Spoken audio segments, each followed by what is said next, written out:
the question I'm interested in isn't what is comedy really. It's kind of how does comedy function? What's its purposes? What's its consequences? And obviously, you can ask that about art and books and so on. You know, it's pointless asking what is art, but you can ask the question of what is the social function of art and what are the social Sure. consequences of art. Sure. And so, kind of getting there, but you kind of have to start off with those definitional questions, don't you? At least, well, for two reasons. One, so we all know what we're talking about, but two, in a very university way, to demonstrate that this word that everyone thinks they know what it means, nobody knows what it means. So to that end, for the listeners, what is comedy?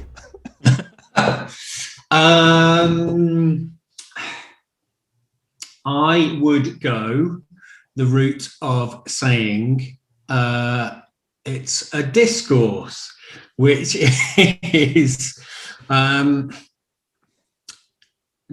jokes are a component of comedy, but comedy is bigger than that. I've become more and more convinced, actually, and as I said earlier, connected to kind of seriousness studies, comedy is simply a set of things that happen once we have signaled we are going to move into a comic frame or space or whatever that is. And that can happen very physically, like when you walk into a comedy club, we kind of go, okay, now we're in this physical space, we all agreed to this. But actually it happens in normal everyday conversation, and there's loads of research on linguistics and this, the ways in which people, you know, signal they're moving from talking seriously to joking, the complexities of that, especially in the workplace, of how you negotiate kind of those things. And obviously that means it can be misunderstood, because if people don't pick up the signals that you're kind of saying this is now intended as comic. So I sort of think of it as that way. It's kind of an agreement between a group of people that we're now in this space, which doesn't mean language has no meaning, but it has a different set of meanings than if we take it seriously. There's something about a component of pleasure attached to it, which is about a kind of giving pleasure and receiving pleasure, because funniness is always intended to have some kind of pleasure.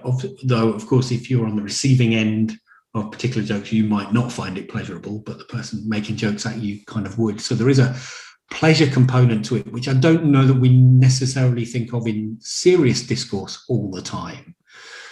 I'm not saying no serious discourse is pleasurable, but it's not kind of a key aspect of it. So I think of it that way. It's this kind of communal agreement, and then you have to have a set of signals that you're moving into that. And we can do that linguistically, but in media terms, you know, what are opening titles of sitcoms for?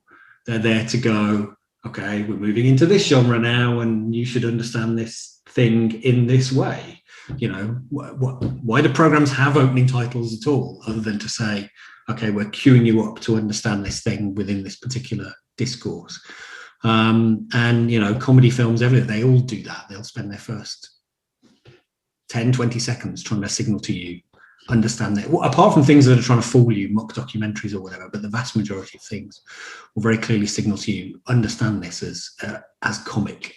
But then we can all make, you know, a whole range of different interpretations of the actual comic matter that exists within those comic moments.